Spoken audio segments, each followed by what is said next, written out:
Амансыздар, құрметті көрермендер. Эфирде Абай апта жаңалықтар топтамасы. Екінші шығарылымда Абайдың 7-ші қара сөзіне қарасты сөз қозғасам. Жас бала анадан туғанда екі түрлі мінезбен туады. Біреуі ішсем, жесем, ұйықтасам деп тұрады. Біреуі білсем екен демекілік. Біріншісі тәннің құмары, ал екіншісі жанның құмары. Білсем екен, көрсем екен, үйренсем екен деген. Осылайша ұйқысынан ерте оянған оқушылар 7-ші қараша күні мектеп табалдырығын ертемен аттап, 2-ші тоқсанда Абай атамыз айтқан 2-ші жас баладай жан құмарын қандыруға, кабинетте кітап оқып, дәлізде дәрістерді еске алып, ұстаздарының ұлылықтарын ұғынуға мектепке күзгі демалыстан қайта келді. Мектебіміздің барлық оқушыларына зейіндері ашылып, бағындырғандары білімнің биік шыңы болсын деп тілек білдіреміз.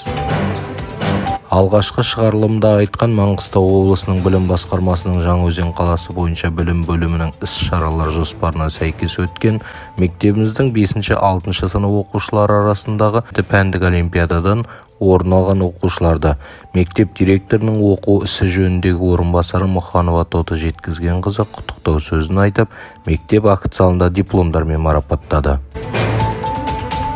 Білімнің белесіне беттеген осындай шәкірттеріміздің көптігінің арқасында Ю-стади аймақтық тестілеу орталығы ұйымдастырған оқушыларды білім шыңына ұмтылысын ынталандыру мақсатында өткізген 2-ші республикалық алтын ұрпақ 2022 байқауында ең белсенді мектеп номинациясымен мектебіміз марапатталды.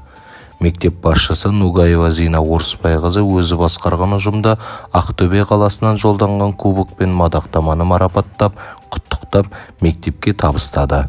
Сонымен қатар білім дәрежесін көтеріп, болашақ ұрпақтың интеллектуалды дамуына үлес қосып, оқушылар арасында пәндік олимпиадаға шәкірттер қатыстырып, жоғары нәтиже көрсетіп, олимпиада жеңімпаздарын дайындаған үшін мектептің бейіндік әдіскері Жұмагамбетова Жұлдыз Әсенбаевнаны да Ақтөбеден келген дипломмен марапаттап құттықтады. Мектеп басшысы мектеп ұстаздары мен оқушыларының сабаққа қатысын, сабақ барысын, дайындықтарын пысықтап, кабинеттерді аралап, оқушыларға жақындығын білдіріп, басшы ретінде емес, сол оқушыларға өзімен де, ұстаздармен де еркін араласып, түсінбеген жерде ұстаздардан қысылмай сұрақ қою арқылы қайта сұрау керектігін алға тартып, білімді ұрпақ болу керек екендігін айтты. Алғашқы әскери дайындық сабағында бастау алған патриоттық ән айту, отанды сүюге тәрбиелеу мақсатында мектеп басшысы атамекеннің әнін мектеп оқушыларымен бірге қоса шырқады.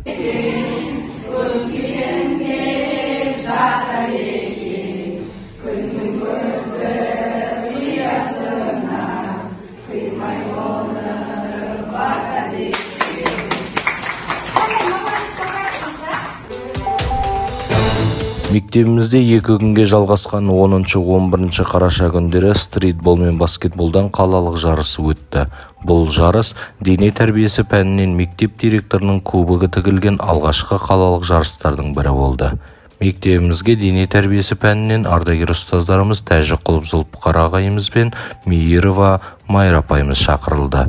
Ардагер ұстазымыз Қазақстан Республикасының оқу білімі үздігі Мейірова Майра Хамид қызы шашу шашып, 40 жыл жұмыс жасаған жылында көрмеген керемет бастама екенін алға тартты. Директор Нугаева Зина Орысбайқызына көп рахмет айтып береді. Өйткені деген, мен қанша жыл осы жерде Маңғыстауда 40 жыл болғанша жұмыс жасағаныма, бірақ осындай кубок директорның атынан мен оны көрген жоқпын. Ол деген қандай керемет. Ол деген баскетбол деген ойынды дамытатын, мотивация беретін қандай жақсы іс-шара. Бұл шара қалалық Жаңаөзен телеарнасына да шығып, қаламыздың тұрғындарына да көруіне кеңінен таратылды.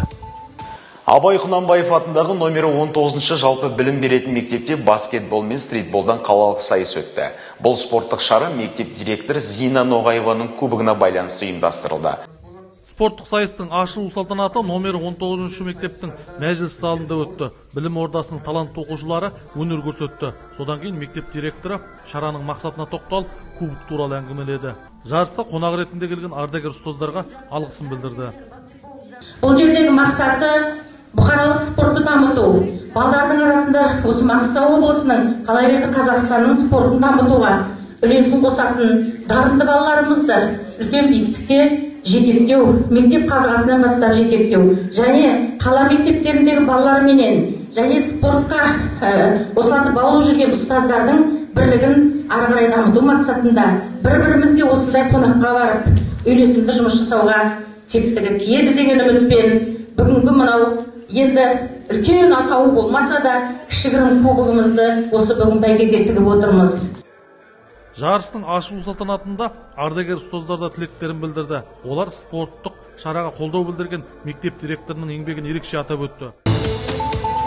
Кеше, яғни сенбі күні Өзенмұнайгаз акционерлік қоғамының демеушілігімен 9-шы сыныптар арасында математика жаратылыстану бағыты бойынша мектепшілік олимпиада өтті.